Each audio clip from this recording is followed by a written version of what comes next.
इन 10 जगहों पर चुप रहो, जीवन बदल जाएगा।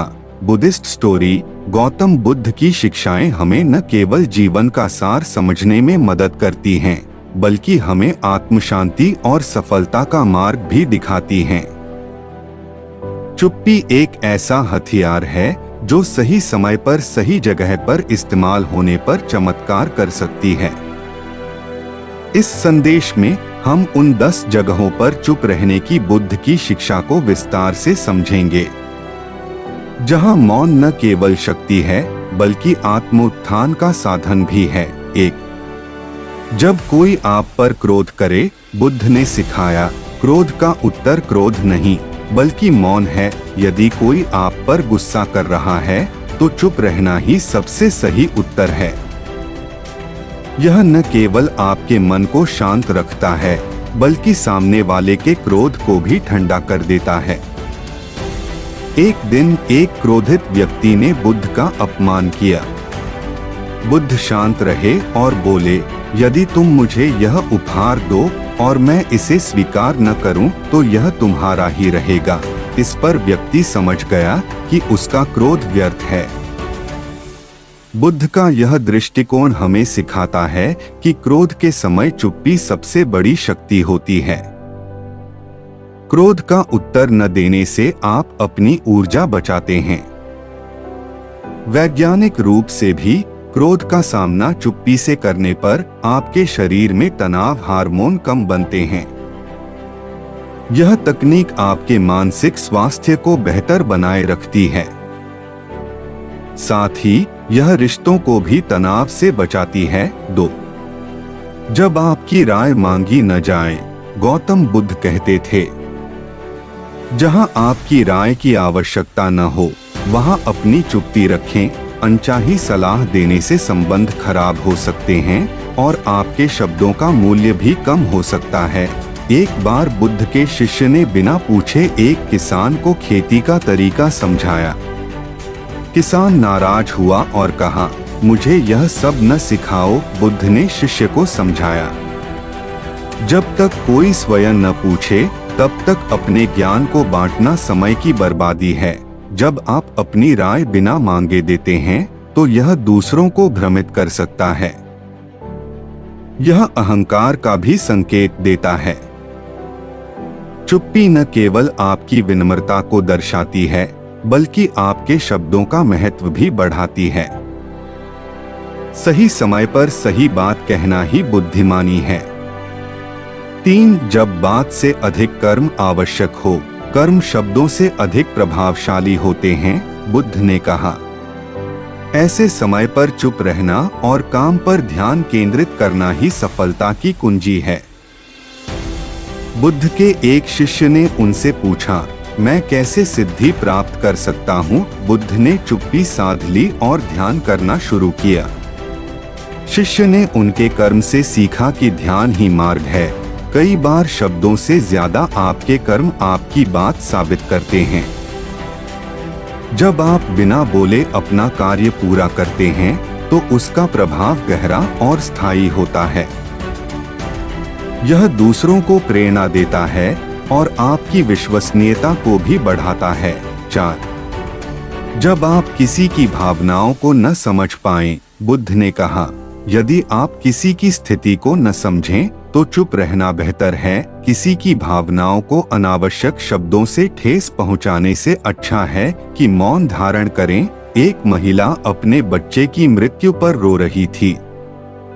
बुद्ध ने उसे चुपचाप गले लगाया और कहा, मौन में ही दुख का समाधान है। यह सुनकर महिला को शांति मिली। भावनात्मक स्थितियों में अनावश्यक शब्द अक्सर स्थिति को और खराब कर सकते हैं। ऐसे समय पर मौन रहना आपकी सहानुभूति को प्रकट करने का सबसे सटीक तरीका हो सकता है। यह आपके रिश्तों को मजबूत बनाता है और आपके व्यक्तित्व को संवेदनशील बनाता है। 5। जब विवाद हो रहा हो, बुद्ध ने सिखाया, विवाद में जीतने से बेहतर है चुप रहकर शांति बनाए रखना। 2 शिष्य किसी विषय पर झगड़ रहे थे।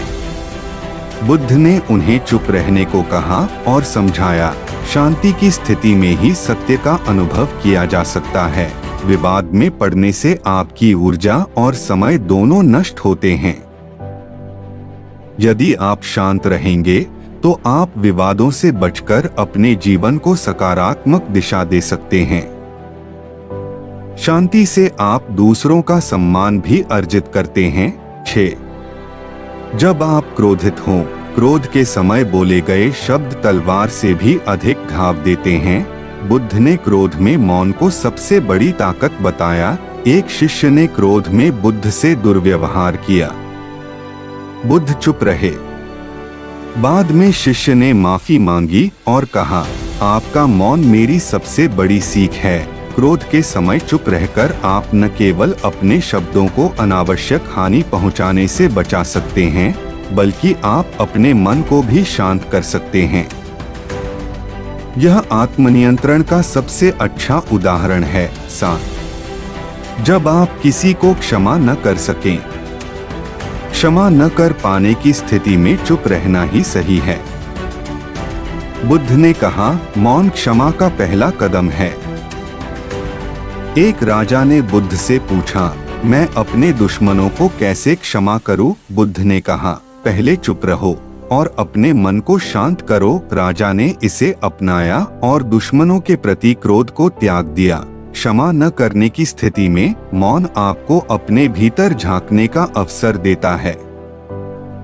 यह आत्मा को शांति प्रदान करता है। मौन आत्मज्ञान का मार्ग है। 8. जब आप किसी को प्रभावित करना चाहें, बुद्ध ने कहा, शब्दों से अधिक आपका मौन और कर्म प्रभाव डालते हैं। किसी को अपनी बात समझाने के लिए चुप रहकर अपने कार्यों से उदाहरण प्रस्तुत करें। एक शिष्य ने बुद्ध से पूछा, लोग मुझे गंभीरता से क्यों नहीं लेते? बुद्ध ने उत्तर दिया, पहले चुप रहो और अपने कर्म से उत्तर दो। प्रभाव डालने के लिए मौन और कर्म सबसे शक्तिशाली साधन हैं। यह आपकी बातों को अधिक प्रभावशाली बनाता है। यह भी दिखाता है कि आप अपने विचारों में दृढ़ हैं। 9. जब आप जीवन में भ्रमित हो, जीवन में जब मार्ग स्पष्ट न हो, तब बुद्ध ने ध्यान और मौन को प्राथमिकता देने को कहा। एक युवक ने बुद्ध से पूछा, मुझे अपने जीवन का उद्देश्य नहीं पता। बुद्ध ने कहा, पहले मौन रहो, ध्यान करो और उत्तर अपने भीतर खोजो। भ्रम की स्थिति में मौन आपको अपने भीतर उत्तर खोजने में मदद करता है। यह आत्मज्ञान का साधन है। मौन में ध्यान आपके जीवन के उद्देश्य को स्पष्ट करता है। 10. जब आप किसी की मदद न कर सकें, बुद्ध ने कहा, यदि आप किसी की मदद न कर सकें तो मौन रहकर उनके लिए प्रार्थना करें। नकारात्मक शब्द स्थिति को और खराब कर सकते हैं। एक गरीब व्यक्ति ने बुद्ध से मदद मांगी। बुद्ध ने चुपचाप उसे खाना दिया और कहा, कभी कभी शब्दों से अधिक मौन सहायता करता है। यदि आप किसी की मदद नहीं कर सकते तो नकारात्मक शब्द बोलने से बचें। मौन रहकर सहानुभूति प्रकट करना ही पर्याप्त है। प्रार्थना और मौन की शक्ति का इससे बड़ा उदाहरण नहीं हो सकता। चुप्पी एक साधारण गुण है, लेकिन इसका प्रभाव गहरा होता है। बुद्ध की यह शिक्षा हमें यह समझाती है कि सही समय पर सही जगह पर चुप रहना हमें न केवल आत्मशांति प्रदान करता है, बल्कि हमारे जीवन को भी बदल देता है। इन 10 जगहों पर चुप रहकर हम न केवल अपने जीवन में सकारात्मक बदलाव ला सकते हैं, बल्कि समाज में भी एक आदर्श स्थापित कर सकते हैं। नमो बुद्धाय। अगर आपको हमारा यह वीडियो पसंद आया तो हमारे चैनल को सब्सक्राइब करें और हमारे वीडियो को लाइक करें। धन्यवाद।